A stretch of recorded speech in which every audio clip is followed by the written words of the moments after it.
está fallando mucho. Está fallando mucho el sistema por este sector. Entonces, se me ha ido la señal como 3 veces. Entonces, ojalá que se normalice y así podamos trabajar y avanzar con el tema de esta noche. Buenas noches. En caso se pudiera, digamos, nuevamente se cayera el sistema, pues entonces ahí les comunicamos por chat, ¿verdad? Pero mientras tanto, entonces vamos a aprovechar al máximo el tiempo que nos queda para poder iniciar el tema y mejor voy a apagar la cámara para que no haya ningún atraso en ese sentido. Bien, el tema de esta noche es uno de los más polémicos, uno de los más cuestionados y sobre todo uno de los temas más importantes en el proceso penal, pues se trata del derecho probatorio, es decir, la prueba que se produce en el juicio, la prueba que se genera en todo el proceso penal. Y por supuesto es fundamental porque sin prueba no podemos acreditar el hecho delictivo, no podemos acreditar la participación del imputado en el hecho que se le atribuye, si no es a través de los medios probatorios. De manera que en el proceso penal el derecho probatorio desempeña una función determinante para la situación jurídica del imputado. Como decía, toda imputación o todo señalamiento de un hecho delictivo hacia una persona tiene que ser debidamente probado. Es decir, no es suficiente solo hacer el señalamiento y no probar, no justificar, no acreditar que la persona realmente haya participado en el hecho delictivo. En ese sentido, entonces, tratando de, ahí sí que resumir lo más que se pueda, porque este es un tema amplio, sin embargo, pues vamos a abordar únicamente los... Licenciado, buenas noches, no se escucha para nada. ¿No me escuchan? Yo sí le escucho. Todo bien. Yo sí le escucho. Bueno. Yo sí le escucho, gracias. Muchas gracias. Bueno, entonces sin mayores preámbulos, entonces vamos a analizar lo que es el derecho probatorio. En la doctrina o en el ámbito, digamos, de la enciclopedia jurídica existe una cantidad de definiciones de lo que es la prueba o el derecho probatorio. Sin embargo, una definición tan simple, se puede decir que el derecho probatorio, como aparece en la presentación, es una rama del derecho. ¿Ya? Básicamente prácticamente es una parte de todo el derecho en general. Y el derecho probatorio tiene aplicación en todo el ámbito del derecho, en todas las competencias, y no digamos solo en el ámbito legal, sino también en el ámbito administrativo. Y digamos, el derecho probatorio pues tiene su aplicación no solo en el derecho procesal penal, sino en todos los campos del derecho. Y se dice que el derecho probatorio es la rama del derecho que estudia la obtención, incorporación, procedimiento y valoración de la prueba dentro del proceso penal. Es decir, que el derecho probatorio básicamente lo que busca, lo que persigue es el análisis, digamos, establece los parámetros, las reglas, las condiciones o los requisitos que deben observarse para obtener una prueba. O sea, el derecho probatorio no solo va a analizar la prueba en sí, sino cómo se obtiene esa prueba, cómo se incorpora al proceso penal, cuál es el procedimiento que establece la ley, en este caso el Código Procesal Penal, para que una prueba pueda introducirse o incorporarse al proceso penal. Y también cómo los jueces de sentencia valoran esa prueba al momento de tomar una decisión. Todos esos aspectos, todos esos factores los estudia el derecho probatorio. Por eso se dice que es prácticamente una rama amplia del derecho que no solo analiza la prueba en sí, como les decía, sino también cómo se obtiene esa prueba y cómo se incorpora al proceso y los requisitos y las formalidades que el código establece para que esa prueba pueda ser lícita, pueda ser valorada en un proceso penal. La prueba desde el punto de vista amplio, desde el punto de vista, podemos decir, general, se dice que es la acción y efecto de probar lo que se afirma o se niega, demostrar la verdad de un hecho o un acontecimiento. Cuando nosotros afirmamos algo, aunque no sea desde el punto de vista jurídico o desde el punto de vista legal, sino en la vida común, en la vida cotidiana, cuando afirmamos algo, tenemos que probar lo que estamos afirmando. O si negamos algo, también tenemos que probar nuestra argumentación. Entonces, si en la vida normal, en la vida tradicional, digamos, todo lo que aseveremos, lo que confirmemos o neguemos, tenemos que probarlo, con mayor razón en un proceso penal o en un proceso, digamos, de cualquier naturaleza. Por eso, desde el punto de vista amplio, se dice que es la acción y efecto de probar. Así de sencillo. El que afirma algo tiene que probar. El que niega algo también tiene que probar. Porque no basta, digamos, no se convence con las palabras o con los argumentos orales o verbales, sino que el convencimiento, por supuesto, que la argumentación convence, pero fundamentalmente la prueba de la que al final tiene que probar los argumentos que uno esgrime o que uno expone en una audiencia, en un debate, etcétera, etcétera. Pero nos interesa básicamente abordar la prueba desde el punto de vista penal, desde el punto de vista de la materia que estamos básicamente analizando. Y desde el punto de vista penal, pues se dice que la prueba es el medio o elemento objetivo que los sujetos procesales introducen legalmente al proceso penal para probar la existencia o inexistencia del hecho punible, la participación y la responsabilidad penal del imputado, a los cuales el juzgador les concede o no valor jurídico probatorio. ¿Por qué se dice que la prueba es un elemento objetivo? Porque tiene que ser palpable, tiene que ser una prueba que permita no solo su visualización, sino una prueba que pueda ser percibida por los sentidos, por los sujetos procesales. Es decir, tiene una existencia física, una existencia material.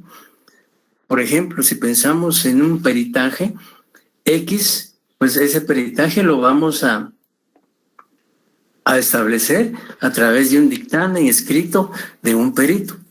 Si es un documento, pues precisamente la existencia física de ese documento. Si es un testigo, tendrá que existir la persona físicamente. Entonces, por eso es que se afirma que la prueba es un elemento objetivo.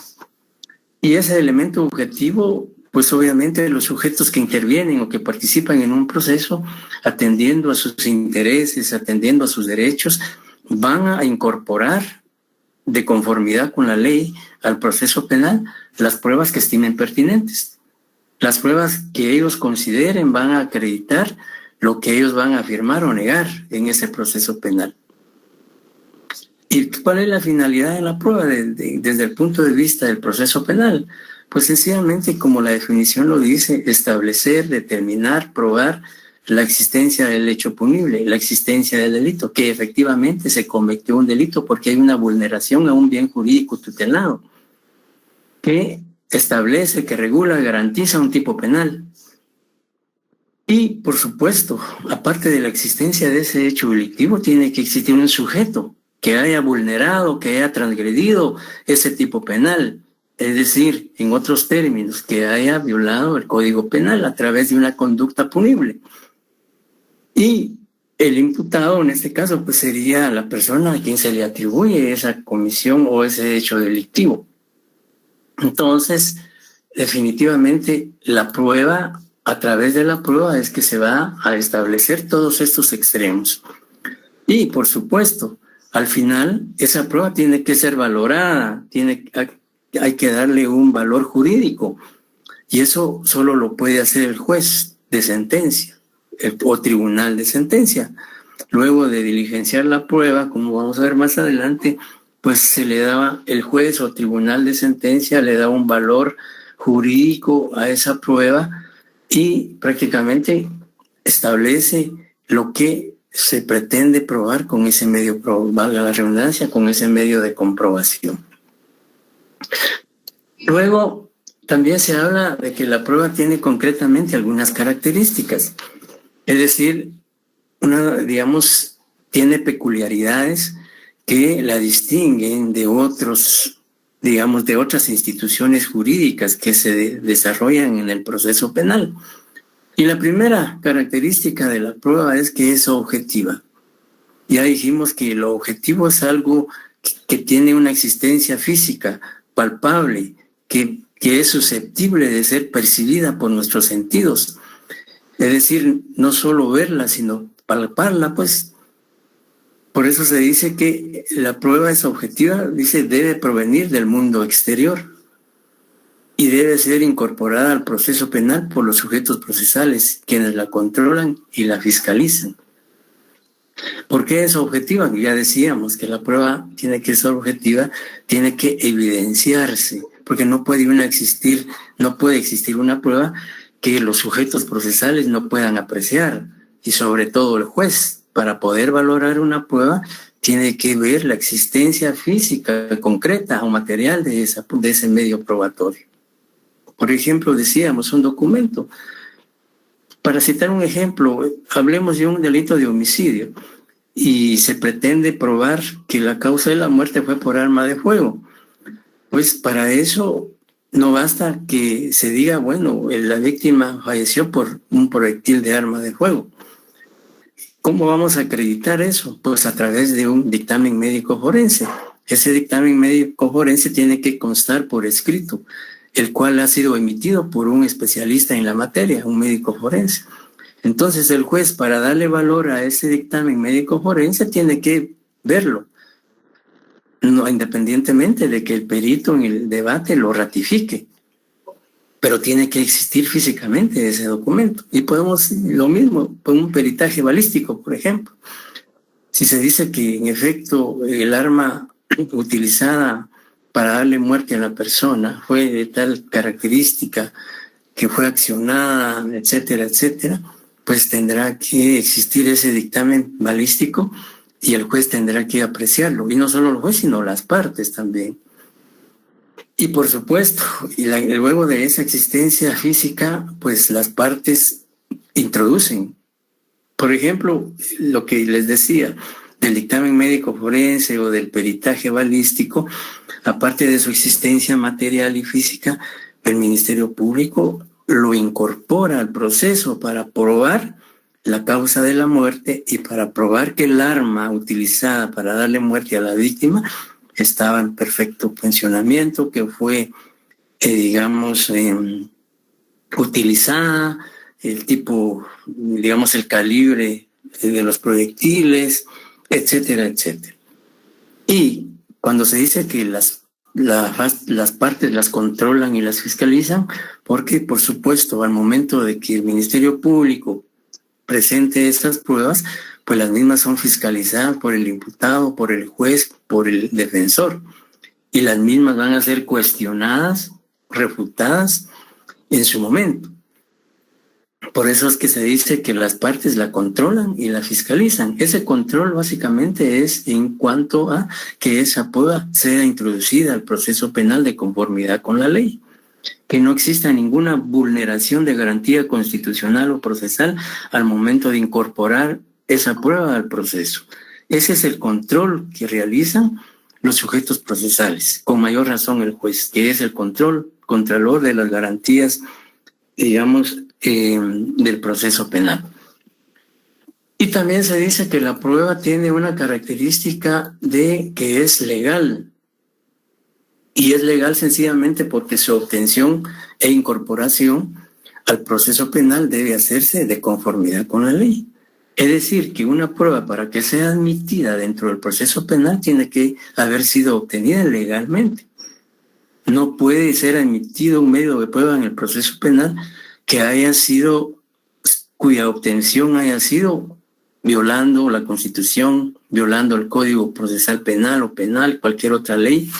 Digamos que esa prueba realmente no esté viciada, que esa prueba no sea susceptible de ser cuestionada por incurrir en arbitrariedad. Por eso se dice que la prueba es legal, porque la obtención y la incorporación tienen que ser de conformidad con la ley.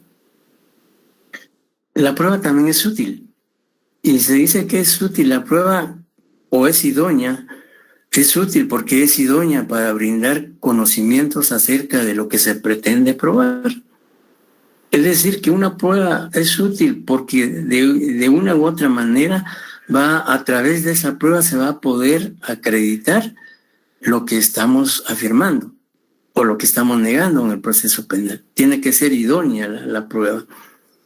Es decir, que esa prueba sea útil y que permita al juez y permita a las partes, digamos, darles un conocimiento en el sentido de que esa prueba, en efecto, sí, es útil porque va a permitir de una u otra manera demostrar lo que el sujeto procesal que la está incorporando al proceso está afirmando en relación a ese medio de prueba. Y por supuesto, la utilidad tiene relación con la pertinencia, con la característica que continúa, que dice que la prueba debe ser pertinente. Es decir, debe existir o guardar relación directa o indirecta con los hechos investigados dentro del proceso penal. De nada serviría presentar pruebas en un proceso penal que no tengan relación con el hecho que se está investigando, con el hecho que se está discutiendo en un juicio o un debate. Digamos, no tendría sentido presentar una prueba inútil, una prueba impertinente, con la cual no vamos a poder obtener ningún resultado positivo o favorable. Por eso es que la prueba tiene que ser pertinente. Y al decirse que debe ser pertinente, pues debe, como se dice, guardar una relación directa o indirecta con los hechos investigados dentro del proceso. Y luego se habla de la prueba, que la prueba no debe ser abundante. Y se dice que la prueba es abundante cuando su objeto haya quedado suficientemente probado a través de otros medios de prueba. Es decir, si el hecho delictivo quedó probado con la declaración de testigos, quedó probado con prueba pericial, quedó probado con prueba documental, con prueba científica, con prueba de otra naturaleza, y, digamos, se considera que hay otros medios de prueba que acreditan lo mismo, pues realmente el juez o el tribunal de sentencia en un momento dado puede, digamos, no admitir esa prueba porque puede indicar de que con la prueba existente en el proceso o con la prueba presentada por las partes, pues ha quedado debidamente probado el hecho, la participación, etcétera. Por lo tanto, es innecesario otros medios de prueba. Por ejemplo, si hablamos de testigos, imaginémonos que en una fiesta, en una reunión pública o en una reunión social, en donde posiblemente hayan 50 personas o 100 personas, y en esa reunión social se da la muerte de una persona por arma de fuego por otra. Y todos los que estaban presentes, valga la redundancia, presenciaron la comisión del hecho, presenciaron quién era la víctima y quién fue el victimario. Y al momento del juicio, el Ministerio Público, imaginémonos que el Ministerio Público presenta 50 testigos para acreditar el hecho delictivo. En un momento dado, tanto el defensor como el juez pueden señalar o decir, bueno, realmente es una prueba abundante. Con 5 o 10 testigos que se escuchen, que sean presenciales, se puede decir o establecer que con esos 10 testigos o esos 5 testigos son suficientes para poder probar ese hecho y que no es necesario escuchar a los 50 testigos. Entonces, eso prácticamente es una decisión del juez, del tribunal de sentencia, en cierto modo, evitar que exista mucha prueba o una prueba abundante. Es decir, debe existir, digamos, eso no implica de que se limite, digamos, otros medios de prueba, sino sencillamente, como se dice, cuando su objeto haya quedado suficientemente probado a través de otros medios de prueba. como les decía, si hay 8 o 6 medios de prueba, documentales, periciales, material, científica, etcétera, entonces sería ya innecesario otros medios de prueba para probar ese hecho. A eso se refiere lo abundante de la prueba. Y no sé si hay alguna pregunta hasta el momento. ¿Sí me están escuchando? ¿Ah? Correcto. Sí, licenciado. Bueno, gracias. Sí, listo, claro. Licenciado, Gracias. pregunta. Bueno, Diga. no sé si he llegado al tema, pero ¿bajo qué condiciones o qué términos se declara una prueba inadmisible? El artículo, veamos lo que dice el Código Procesal Penal, veamos el artículo 183, por favor, para responderle su pregunta. Si le puede dar lectura al artículo 183. Sí, un momento, ahorita lo ubico. Artículo 183, prueba inadmisible. Un medio de prueba para ser admitido debe referirse directa o indirectamente al objeto de la averiguación y ser útil para el descubrimiento de la verdad. Los tribunales podrán limitar los medios de prueba ofrecidos para demostrar un hecho o una circunstancia cuando resulten manifiestamente abundantes, son inadmisibles. En especial, los elementos de prueba obtenidos por un medio prohibido, tales como la tortura, la indebida intromisión en la intimidad del domicilio o residencia, la correspondencia, las comunicaciones, los papeles y los archivos friados. Ya. Gracias. Sí, ya claramente el Código Procesal Penal establece de que un medio de prueba obtenido ilícita o arbitrariamente no puede ser admitido dentro del proceso penal.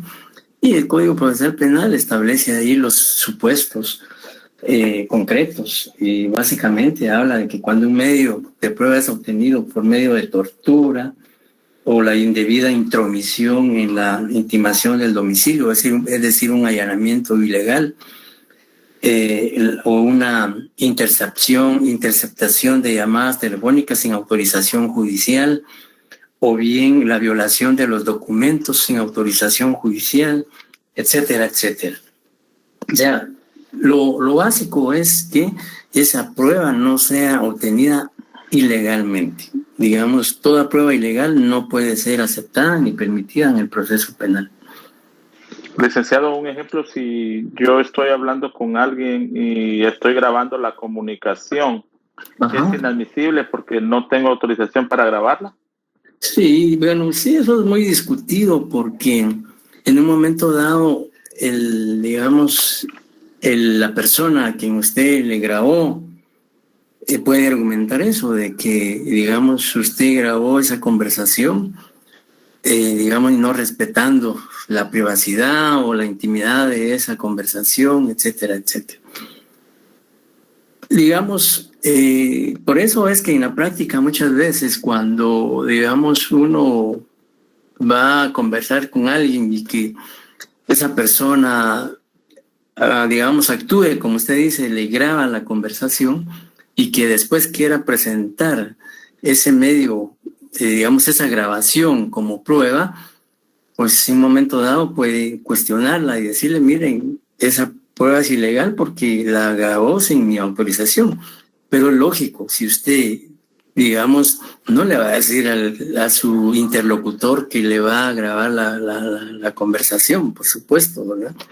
Entonces todo eso realmente ya dependerá del juez, si él estima que le puede dar o no valor jurídico probatorio. Pero, como les decía, en este caso hay lo que la ley, más que todo el artículo 183 se refiere, es a las conversaciones telefónicas, ¿verdad?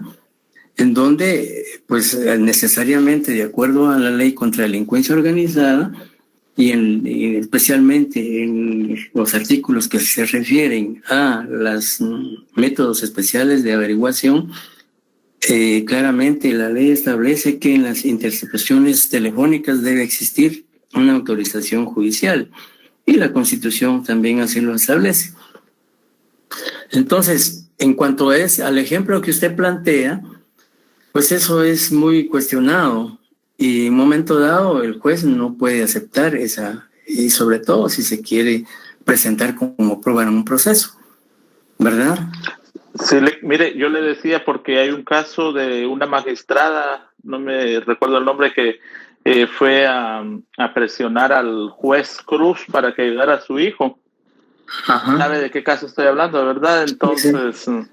Ella fue ligada a proceso, ¿verdad? Es más, le pusieron orden de captura y agarró una peluca o algo así, que fue un caso mediático. Uh-huh. Entonces, ahí yo creo que sí le está dando el juez el valor a la prueba que presentó este juez, ¿verdad? En contra de la magistrada para decir que ella lo estaba presionando para ayudar al hijo, ¿verdad?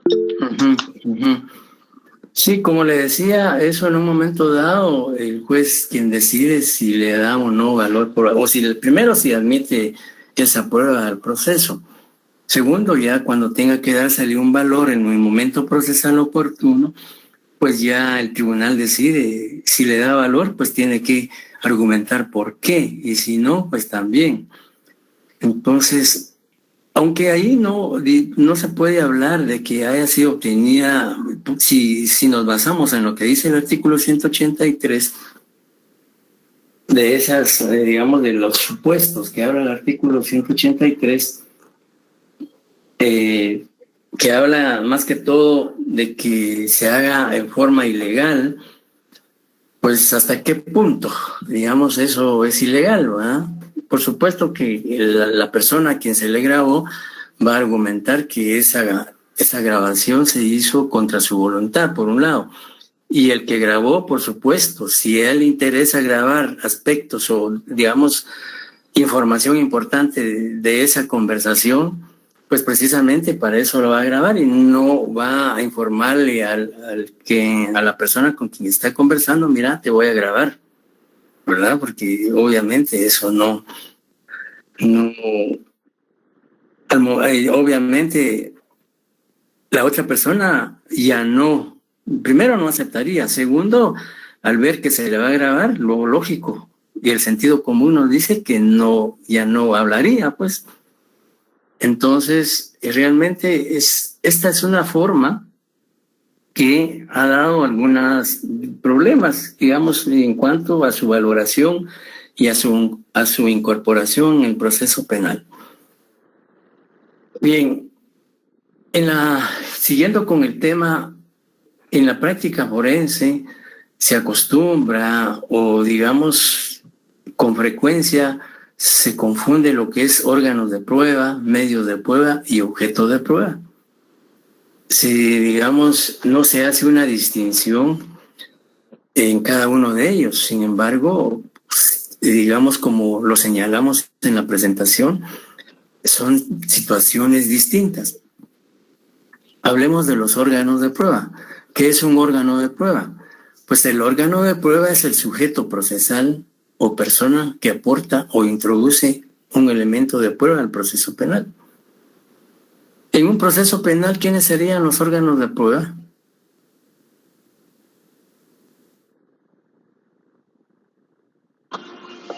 Licenciado, ahí dice claramente que son los sujetos procesales, ¿no? Sí, pero ¿quiénes son? Público. ¿Quiénes son esos sujetos procesales? El Ministerio Público, el abogado defensor, ajá, el querellante, imputado, el sindicado y el juez contralor. El sindicado y el juez, ajá. Uh-huh. Sí, por eso se dice que el órgano de prueba es el sujeto, la parte o los intervinientes en el proceso penal, que introducen un medio de prueba al proceso penal. Como usted lo decía, el Ministerio Público a través del fiscal respectivo, el abogado defensor, el imputado, el querellante, si existe, el abogado del querellante, etcétera, etcétera. Entonces es la persona, son los sujetos del proceso. Mientras que medios de prueba es la prueba misma, es decir, todo aquello que sirve para demostrar el objeto de la prueba. ¿Cuáles serían entonces los medios de prueba en un proceso?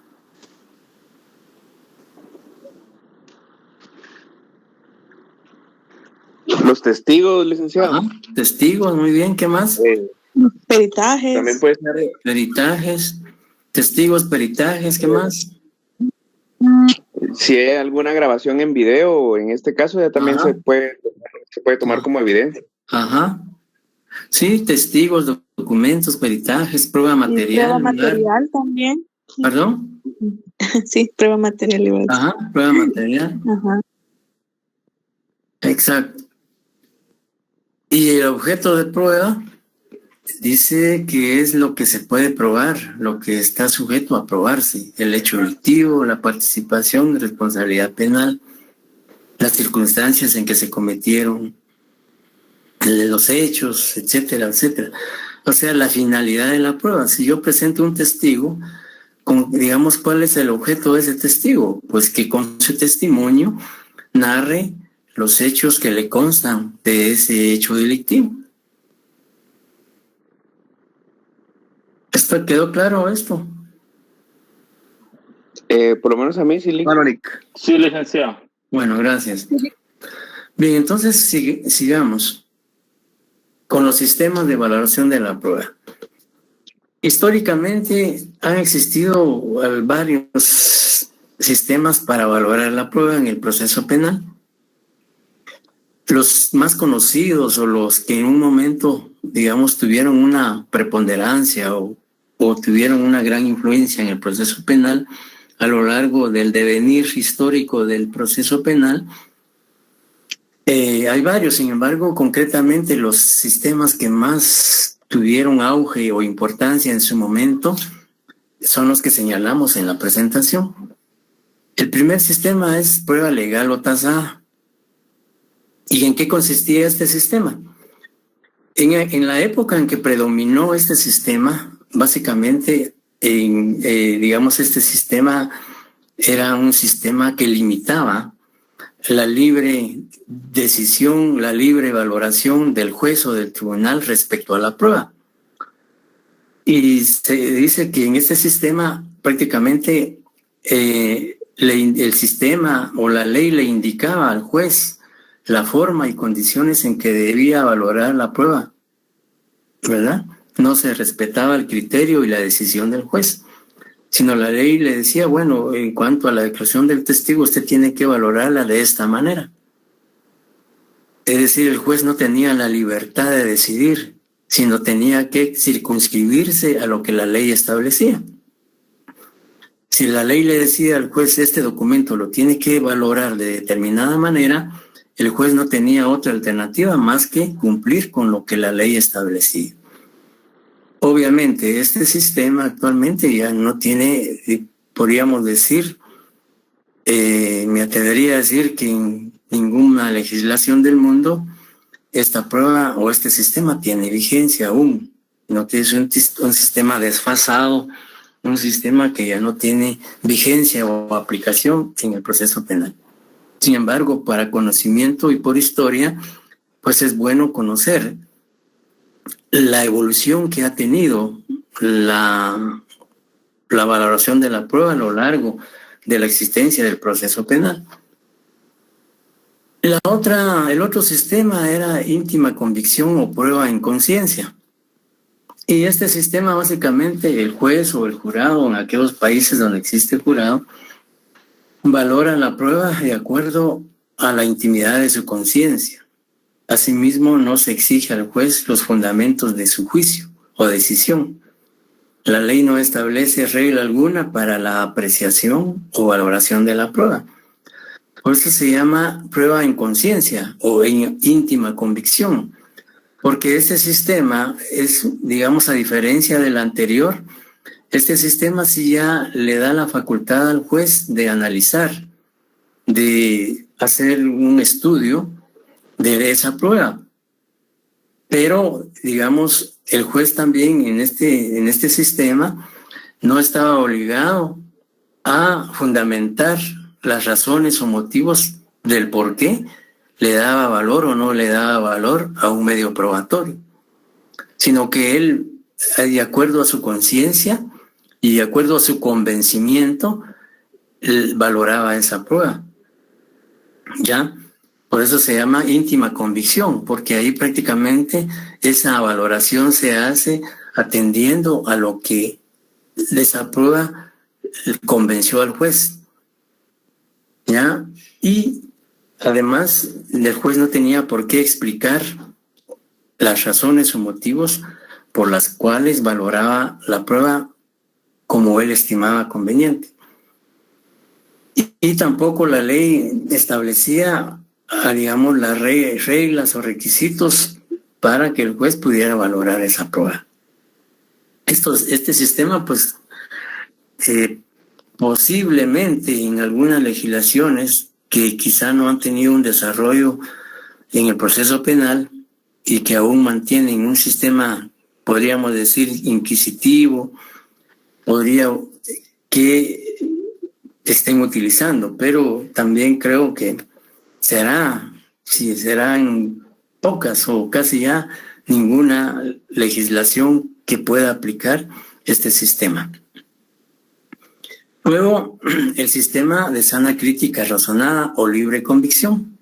Este es el sistema que el Código Procesal Penal utiliza o recoge, porque, digamos, en la ley, el artículo 186 y el artículo 385 del Código Procesal Penal recogen el sistema de la sana crítica razonada. ¿Y en qué consiste el sistema de la sana crítica razonada? Pues dice, en este sistema el juez tiene la libertad de valorar la prueba. Primero, pues el juez tiene esa ventaja de libertad de valoración de prueba. Pero para que el juez pueda valorar esa prueba, como dice la definición, es necesario que lo haga de acuerdo a la lógica, o sea, tiene que utilizar la lógica, la experiencia, el conocimiento, la psicología y el sentido común. Se exige que motive o fundamente la valoración al momento de emitir la resolución judicial. Es decir, si el juez le da valor jurídico, un ejemplo, si el juez al emitir su sentencia, le da valor jurídico probatorio a la declaración de un testigo presencial, pues tendrá que decir por qué razones le da valor a esa declaración de ese testigo. Y si rechaza esa prueba, pues igual tendrá que exponer sus argumentos técnicos, jurídicos, del por qué rechaza esa declaración de testigo. Y lo mismo ocurre con los documentos, con los peritajes, con la prueba material, etc. El juez tiene que exponer de una manera convincente sus razones o motivos de hecho, de derecho, para justificar, fundamentar y respaldar su decisión. Si vemos rápidamente el artículo 186, por favor, que alguien le dé lectura, que habla sobre la valoración de la prueba, y luego nos remitimos al 385. Artículo 186. Valoración. Todo elemento de prueba para ser valorado debe haber sido obtenido por un procedimiento permitido e incorporado al proceso conforme a las disposiciones de este código. Los elementos de pruebas incorporados se valorarán conforme el sistema de la sana crítica razonada, no pudiendo someterse a otras limitaciones legales que no sean las expresamente previstas en este código. Gracias. Ahora, si me hace favor, el 385.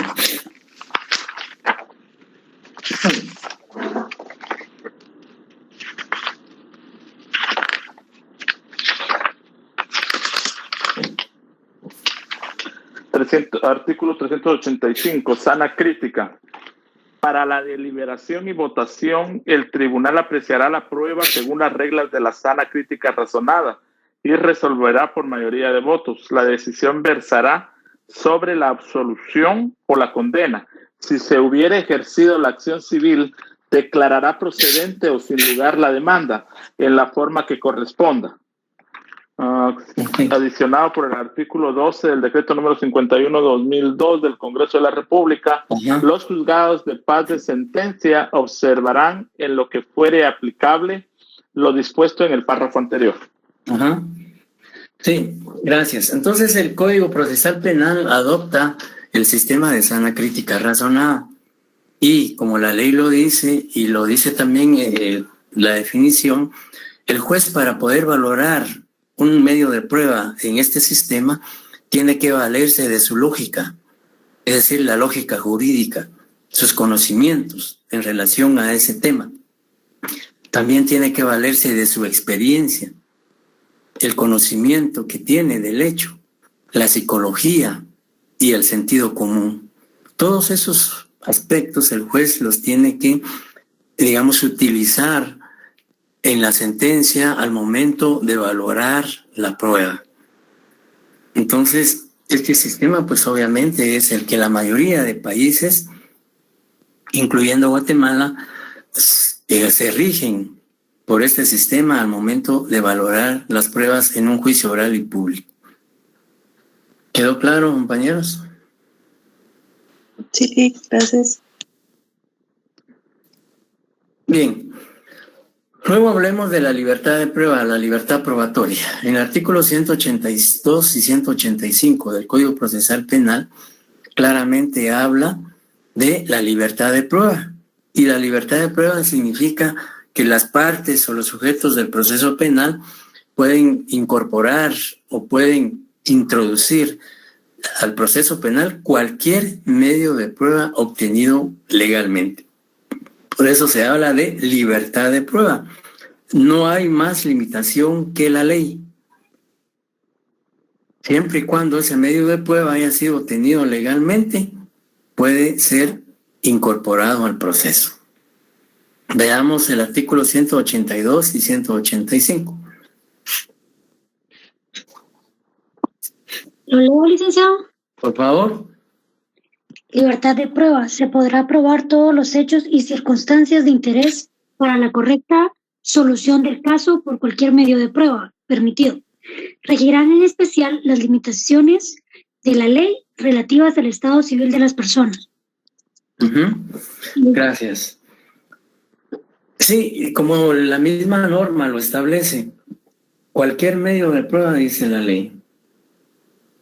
Ya no digamos necesariamente, no obstante de que el Código Procesal Penal, en los artículos que vamos a ver del 181 al 253 del Código Procesal Penal, tiene un catálogo de medios de prueba, testigos, peritajes, documentos, reconocimiento de personas, reconocimiento de objetos,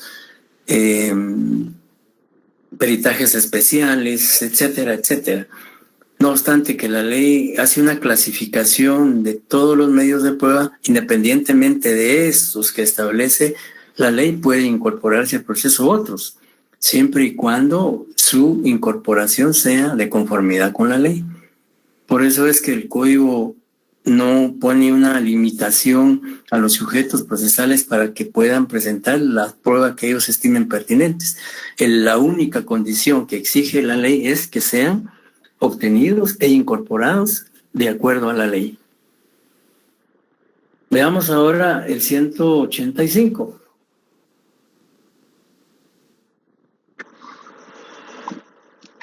Artículo 185. Otros medios de prueba.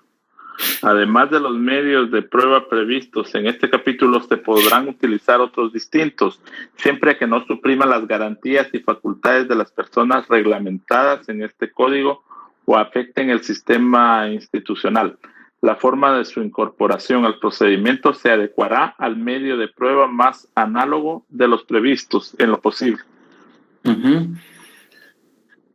Sí, entonces prácticamente la ley le da esa facultad a las partes de que pueden probar sus afirmaciones o negaciones no solo con los medios de prueba que establece el Código Procesal Penal, sino por otros distintos que ellos pudieran tener o contar, o sencillamente pedirle al Ministerio Público que los recabe, los solicite, donde se encuentren, etcétera, etcétera. Ahora bien, en cuanto a la carga de la prueba, básicamente, como se señala, es la obligación procesal del deber de demostrar un hecho. Quien tiene la carga de la prueba es quien tiene la obligación de probar lo que afirma o asevera. Pero en el caso del proceso penal, se dice que la carga de la prueba, ¿quién tendrá la carga de la prueba en el proceso penal? Ministerio Público. Ajá. La carga de la prueba la tiene el Ministerio Público. Ajá. La defensa también puede aportar medios de prueba. Sí, puede aportar. O sea, las partes pueden aportar, pero en sí, hablándose básicamente al sistema acusatorio, en un sistema acusatorio como el que rige en el país, la carga de la prueba la tiene el ente acusador, en este caso el Ministerio Público, el obligado a probar la responsabilidad y participación penal del imputado o acusado. Si bien es cierto, la defensa, el imputado pueden aportar pruebas, el imputado no está obligado a demostrar su inocencia, sino es el Ministerio Público el que tiene que quebrantar esa garantía constitucional de presunción de inocencia a través de los medios probatorios pertinentes. Entonces, la carga de la prueba en el sistema acusatorio la tiene el Ministerio Público, que es el ente acusador por excelencia. ¿Ah? Y como dice el compañero aquí, Edgar, la defensa presenta pruebas de descargo. Sí, por supuesto. Digamos, la defensa lo que procura es de acreditar o probar la inocencia del imputado, por un lado, o también lograr una condena mínima, un beneficio, etcétera, etcétera.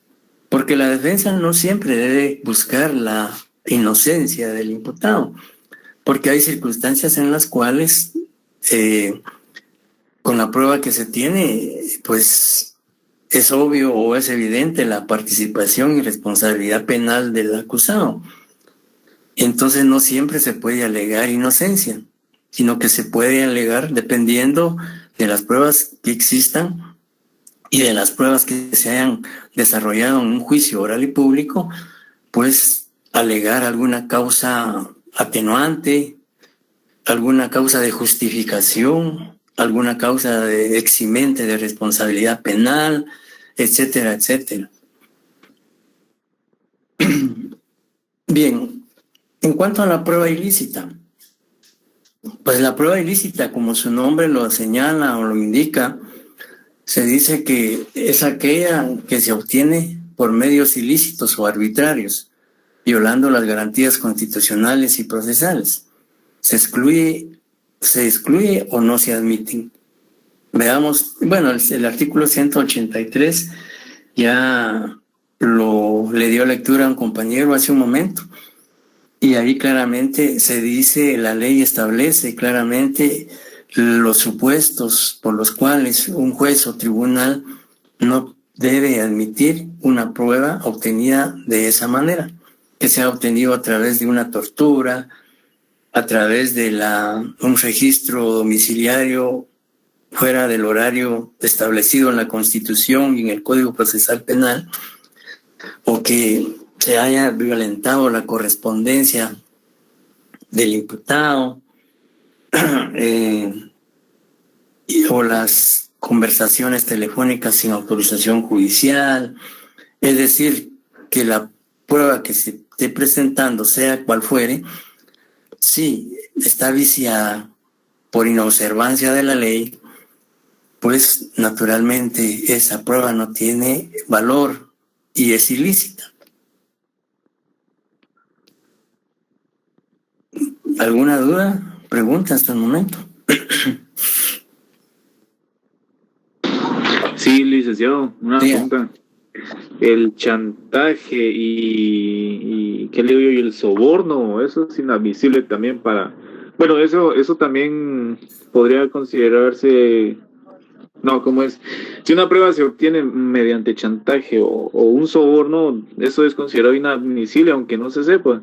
No, digamos, si una prueba se obtiene, digamos, en el caso del soborno, como usted dice, si alguien, imaginémonos que tanto cualquiera de las partes les pide a un testigo que declare y a cambio de esa declaración le va a pagar una cantidad de dinero y se logra probar que él declaró, digamos, obteniendo esa ventaja económica, obviamente esa prueba está viciada. ¿Por qué?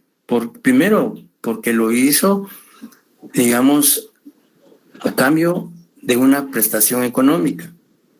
Segundo, que esa declaración obviamente es tendenciosa, es parcializada, o se va a advertir en favor de la parte que lo está, en este caso, por decirle así, contratando o pagando, ¿verdad?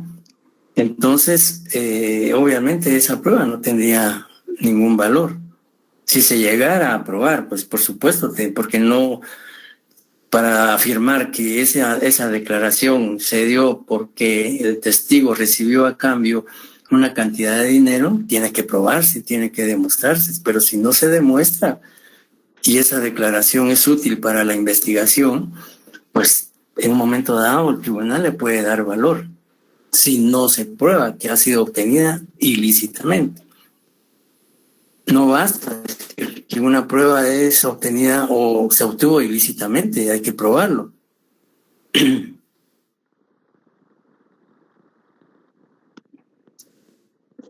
No sé si quedó claro. Sí, me solventó la duda. Bien, entonces, digamos, ¿qué medios de prueba establece el Código Procesal Penal? Básicamente, a partir del artículo 187, comienza digamos, la clasificación de todos los medios de prueba que el Código Procesal Penal recoge y que son los que las partes pueden presentar en un proceso penal. Y como ya lo decía también el artículo 185, aparte de estos, si las partes cuentan con otros medios de prueba que no estén precisamente regulados en el código, pueden presentarlo. Entonces, a partir del artículo 187 encontramos lo que es la inspección y registro, que es básicamente lo que comúnmente se conoce con el nombre de allanamientos. Y se establece a partir de ese artículo los requisitos, el horario de la diligencia de un allanamiento, que no debe ser antes de las 6 de la mañana ni después de las 18 horas, que debe constar una orden judicial, que debe notificársele al morador o al residente del lugar el motivo de la diligencia, se debe hacer constar en acta todo lo que acontece en ese registro, etcétera, etcétera. Luego encontramos en el artículo 194 reconocimiento corporal o mental, en este caso del imputado, el levantamiento de cadáveres en escena de crimen, la exposición de cadáveres, las operaciones técnicas, entrega de cosas y secuestros, etcétera. Entonces, a partir del 187 hasta el 253, el código hace un listado de todos los medios de prueba que están al alcance de los sujetos procesales para que puedan plantearlos en un proceso penal. Por favor, la lectura del artículo 181 al 253, que es donde están clasificados todos los medios de prueba, y el código, por supuesto, da una breve, no definición, sino básicamente describe en qué consiste ese medio de prueba y algunas formalidades que se deben digamos, observar al momento de querer incorporarlas al proceso penal. ¿Alguna pregunta hasta el momento?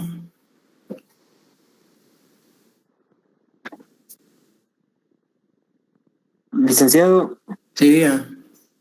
en cuanto a la carga de la prueba en los delitos de acción privada, Las tiene el creyente exclusivo. De acuerdo, gracias.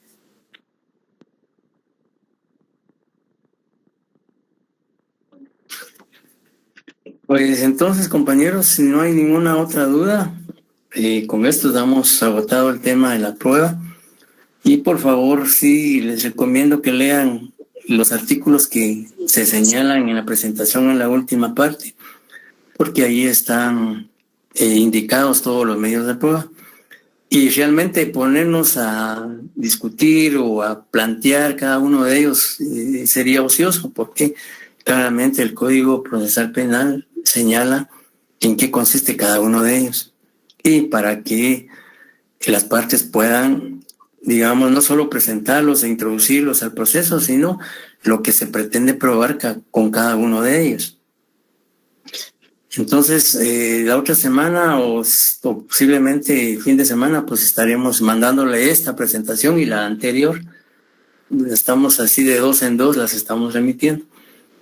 Y entonces continuamos el día martes avanzando con nuestro programa. Y yo creo que ya más o menos vamos, si no, ya nos tocaría verla prácticamente con esto. Estamos terminando la 4ª parte, entraríamos a la 5ª parte la próxima semana, lo que es el juicio oral y público. Luego nos quedaría la 6ª parte, las impugnaciones, procedimientos específicos y la ejecución penal. Bueno, si no hay preguntas, entonces damos por concluida la clase de esta noche y desearles un buen fin de semana, un buen descanso y primero Dios nos vemos la próxima semana. Buenas noches, Lic. Gracias, licenciado, igualmente.